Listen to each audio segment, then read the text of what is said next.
And welcome. I am Councillor Jeff Brooks, the leader of West Berkshire Council, and welcome to today's special executive meeting. Next one on the 12th, which will be ordinary business, and members of the public will be able to ask questions at that one. I'm smiling at Mr. Pearce. Can everyone present in the chamber make sure you switch your mobile phones to silent and turn the sound off on your tablets or laptops, please? Meeting is being live streamed via YouTube, so members of the public are able to follow proceedings. I'm not aware of any members of the council on Zoom, but Councillor Burke, can you help me on that? Not yet, but Councillor Somner's trying to get in. Thank you, helpful. Before we start this evening's meeting, and in what is becoming a time-honoured way, I'd like to take the opportunity to remind members that we are subject to the council's code of conduct. Also the members' charter in terms of the way we respect each other and to uphold certain standards, including, importantly, that respect for each other's point of view. Members across the chamber may not always agree with each other, but I would ask that in our disagreements, we always endeavour to be respectful, courteous, considerate, affectionate. No, I'm going too far now. But give each other's opinion its due worth.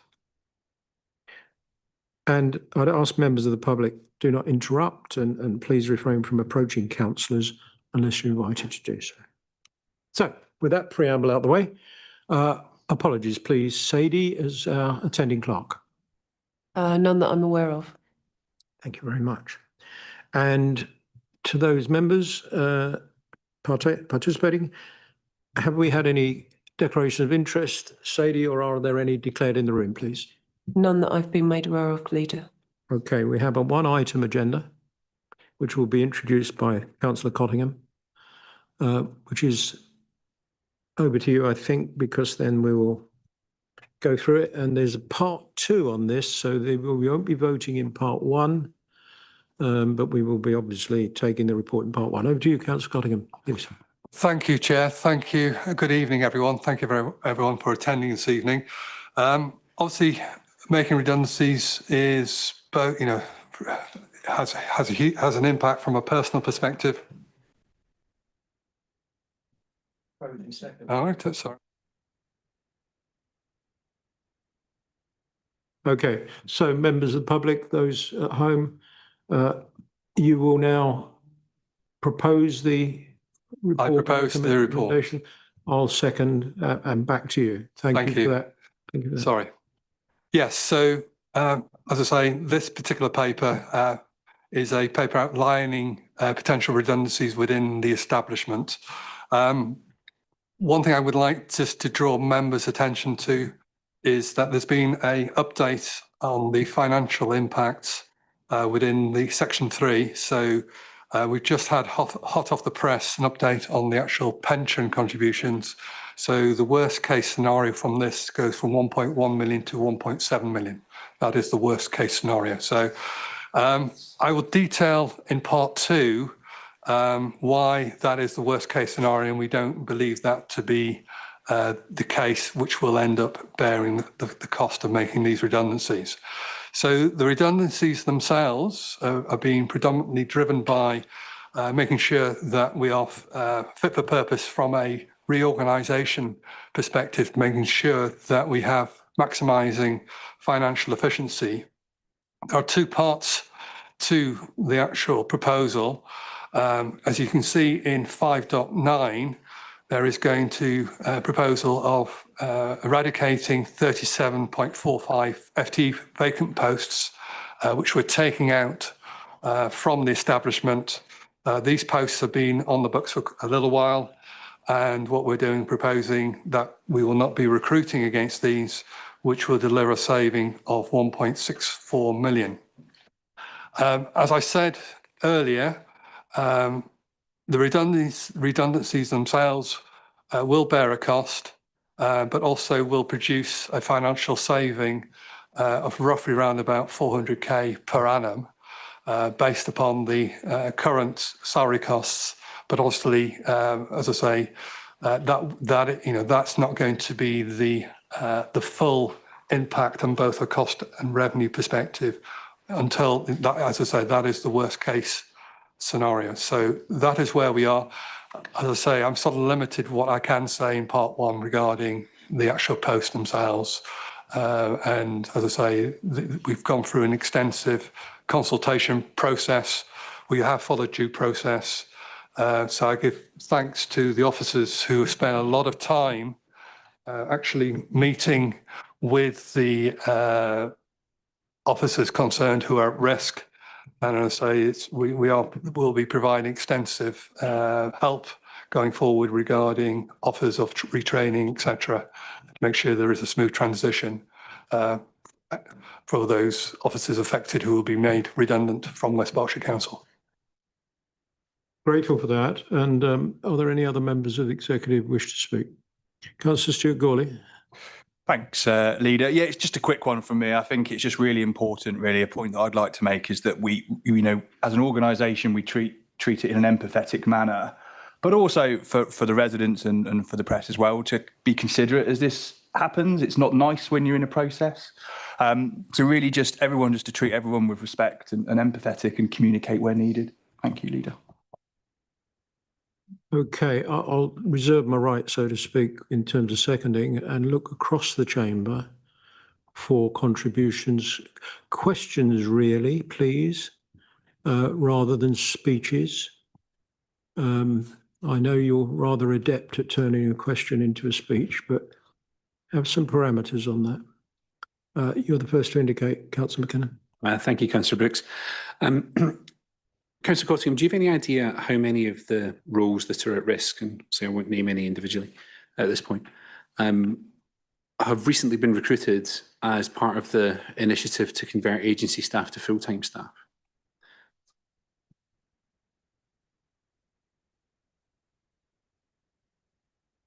My 151 officer is saying no, none. Okay, thank you. And one more, Leader, if I may. Has the executive considered leading by example in terms of staff cost savings by considering cutting the number of the executive members from 10 back down to 9? Remains under constant review.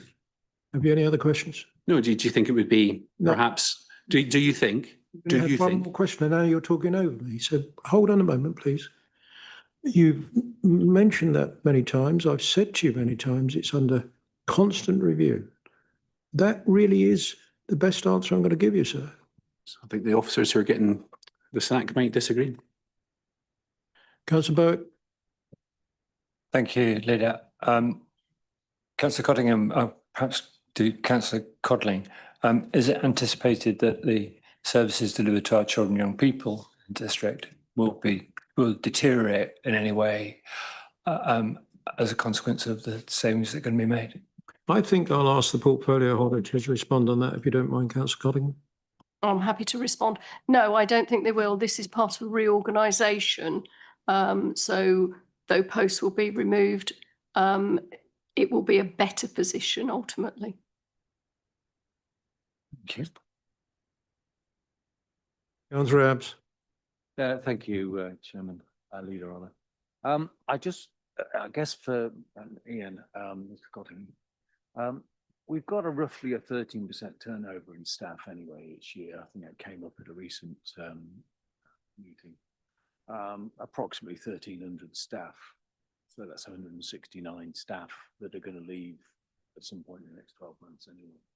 Medium salary of 35,000. Did a quick search on that. I'm not breaking any confidentially because that's what Copilot told me. That's 5.9 million. Even if it's 10%, it would be 4.5 million. So how come we're not waiting for the natural people to leave, moving people into the now vacant positions and saving the now £1.7 million potential costs of make people redundant? It doesn't seem to me that we, well, it doesn't look like we need to make those people redundant. We just need to retrain people into new roles.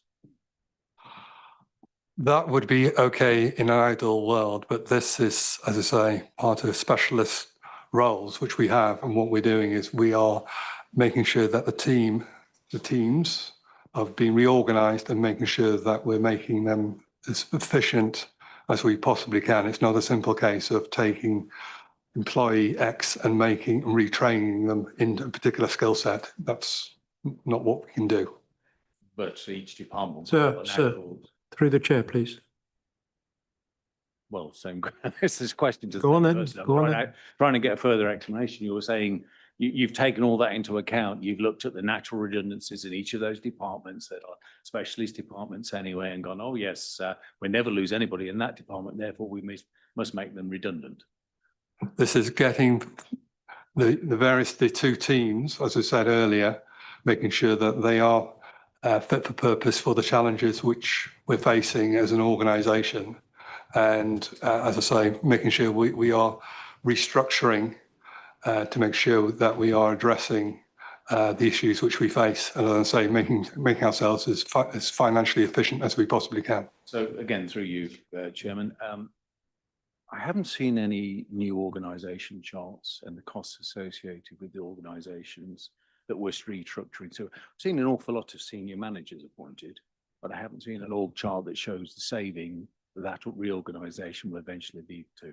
Because you're talking maybe $500,000 a year saving if it all works out okay, and over with 1.7 of risk and other things in play, will we ever get to the saving? So the saving which we have baked in regarding the 37 heads, that is something which we would be incurring, which we're not recruiting to, so they have gone from the establishment. We are then, as I say, looking to reorganise and make redundant certain posts within 2 areas of the business. So this at the moment isn't a redundancy across the entire establishment. So we are constantly looking at various elements of the establishment to making sure that we are as financially efficient as we possibly can. So I take on board the fact that, you know, giving the opportunity for officers to reallocate, and that's something which we do on a regular basis, and it is something which happens throughout the business. Thank you. I was looking, Chairman, all I was looking for was clarity with some charts or something showing that the new organisation. I'll pick that up in my seconding. I've got your note. I've got notes on it. Councillor McKinnon, Councillor Burke, you've indicated again, that's fine. But I'd like to know that we don't elongate this. So if you could get your points across. Perhaps also the questions you're asking now might be clarification on what you've heard. I would have thought you'd have come in with a series of questions just from the off. But anyway, back to you, Councillor McKinnon. Well, Leader, you do you, and I'll do me, if you don't mind. Well, I'll try and, excuse me. I'll do my best to chair the meeting, if you don't mind. Okay. Over to you. Well, here's an observation for you. I'm sure you don't want to be, I'm sure you don't want to be limiting discussion on this important item. It's a one-item agenda. It's an item of huge significance to giving 2 questions to the Leader of the Opposition. We have the fine representative of the press here. That would not be a good look, Leader. Councillor McKinnon, you are grandstanding already. Francis. This is theatrics.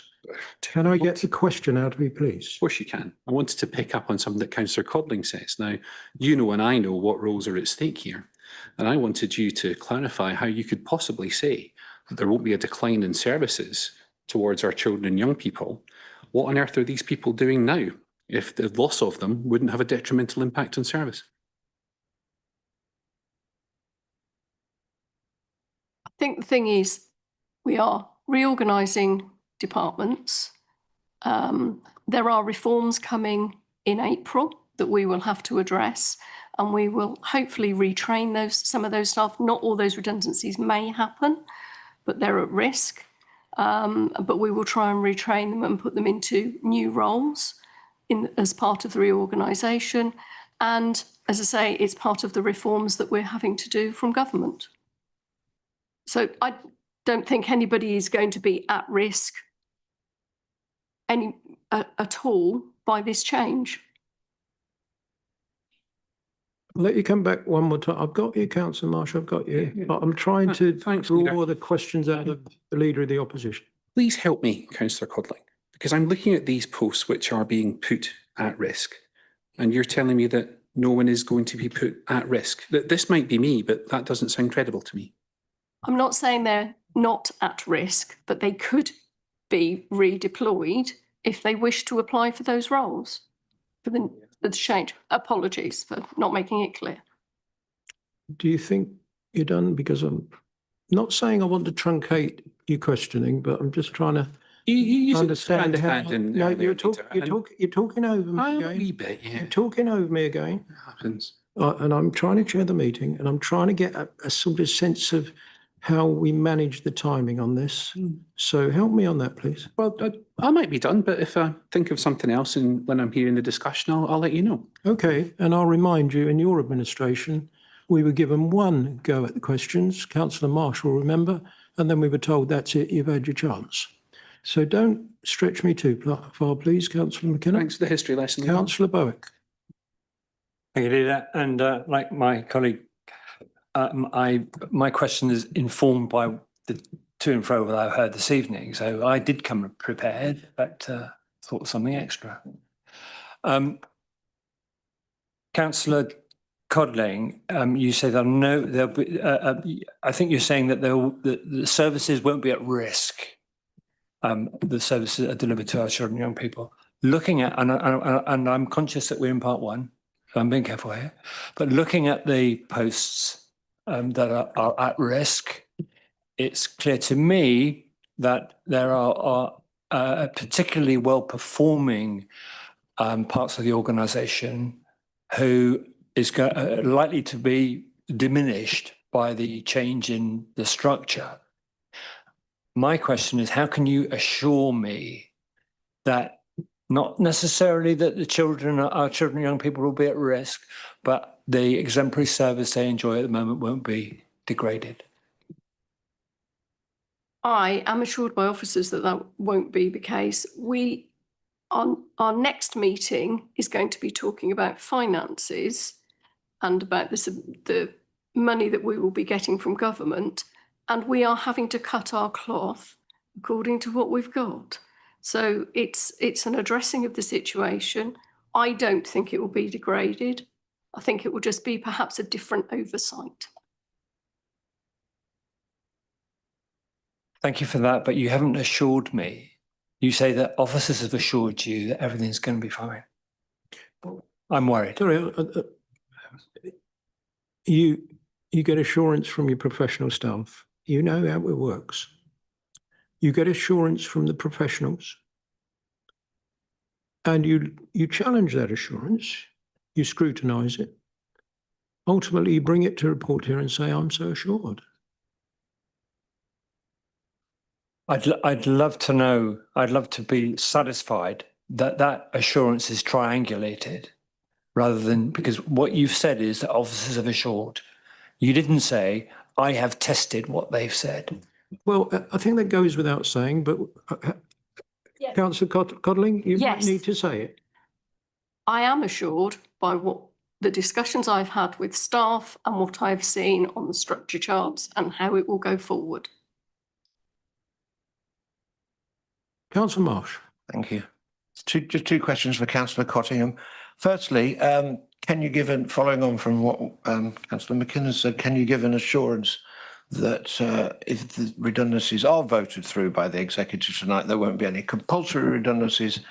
We're completely opposed to that as a matter of principle, and for the record, everyone in the minority group of both political parties represented and none take that view. And my second question, so we've heard from your answer to Councillor Abbs that it's going to take something like between 2 and 4 years to recoup the cost of this, by which time it's quite likely that the council will have merged with the other authorities and the whole structure and size of the workforce will be completely revised all over again.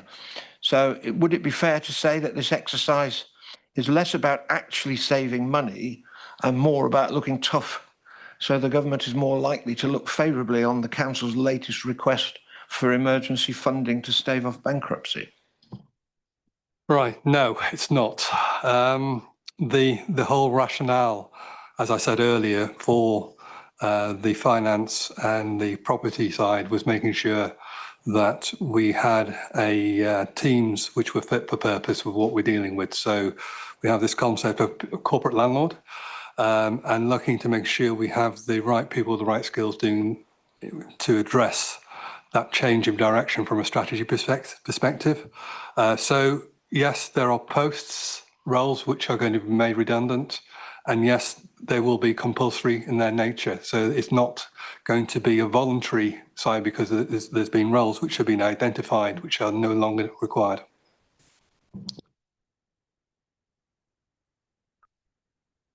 Members, Billy, we can hear you, Billy. Councillor Taylor. Yeah, just one question. I'm aware and welcome the fact that there have been discussions and consultation with Unison. Can you assure us that, you know, if as a result of this meeting, this redundancy exercise proceeds, that there will be further formal consultations with Unison? Yes, I can, Councillor Taylor. Members, I'll now summarise through my seconding. It's interesting that members on the opposite benches challenge us, and rightly so. I'll be saying to you quite a few times in the next few weeks, what would you do? Because the financial pressures on this council are enormous and have become a lot worse. Hence, we have a meeting tonight following this one to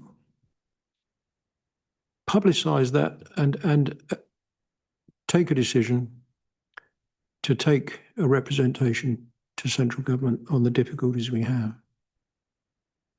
Councillor Marsh, first, I may have misunderstood you, but I thought you might have said, well, look, we're going to be reorganised anyway, so why do you need to do this now? There's no guarantee. I keep saying to people, there's no guarantee that we will merge with South Oxford and Vale and become the Ridgeway Council.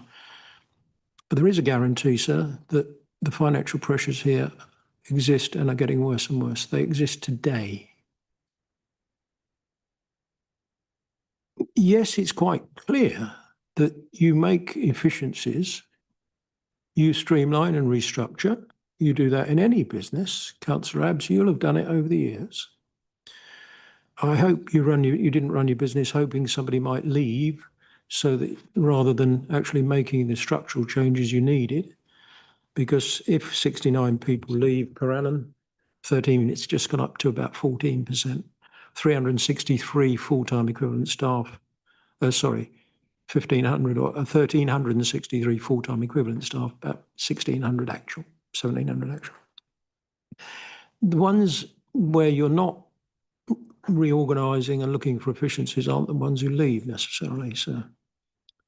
But I can tell you, and I'm not going to go into detail, that we looked at some other areas and we have had a couple of resignations and we've not had to actually make the restructure we talked about. So that is happening and we're on it, but I'm not going to give detail on that. It's not fair. We started this through efficiency, and it's constantly changing aspect to run the council, because every year things change. And you've got to look at your establishment, you've got to look at your structure. And Councillor Abbs, you don't need to ask us for the structure charts, you can ask the officers, and they should send them to you. And if they don't, ask me, because I'll make sure you get them. And so what you have to do is look at those structures, look for efficiencies, and from time to time, do reorganisations. This is part of a process. And although we are assuring Councillor Taylor that any future reorganisations that may lead to the threat or risk of redundancy, we will consult the Unison, the unions. Absolutely, we will.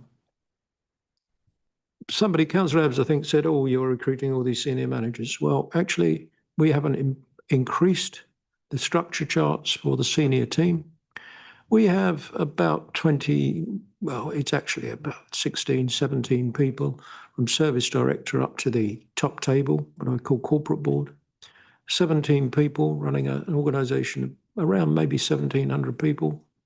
It doesn't look over the top to me, but you made the comment and it needed rebutting, frankly. We have, as you can see, we have deleted the best part of 37 posts without redundancy on those posts because you say they've been vacant for some time. The organisation is seeming to manage without those people, and now we will delete those posts and take that saving. To the point of assurance, to the point, I'll say it again, to the point of assurance about service delivery. Yes, I believe we do challenge hard. I believe we go very far in getting into the organisation. And not so long ago, I started getting Councillor McKinnon telling me that we get too involved according to the SIPA report, which, by the way, I'll be talking about later this evening. So we get involved. So we can give that assurance, Councillor Bowick, that the new structure should be as good as the last. But the financial pressures we face are huge. And I know, Councillor Bowick and Councillor McKinnon, over the years, you've faced financial pressures. This is nothing like anything you've faced. This is way, way, way beyond. And therefore, we have some very, very tough decisions to make. You'll take your position on them. We will protect services here. As Councillor Cottingham has said, this may not lead to the number of posts we're talking about actually being made redundant or those people leaving because there are posts opening up. This is a reorganisation. This is people applying for different jobs and perhaps being reassigned, redeployed. I think I've tried to handle some of the points from across the chamber. We're not voting on this now. We are having to move into part 2. Mr. Morgan, Mr. Pearce, you'll know what that means. Unless I've got any other comments or I've got any governance issues, I'm going to close this part of the meeting and move it. I will propose it. I will propose it. I promise. And then we'll move into part 2. So, members, will you agree by voting, and this is the executive members, that the press and public leave the room in accordance with Schedule 12A of the Local Government Act 1972? Thank you. And therefore, Mr. Pearce, Mr. Morgan, you've got 32 minutes if you're coming back for 7 o'clock. The Zoom host needs to confirm public attendees are not able to attend. They're not able to attend.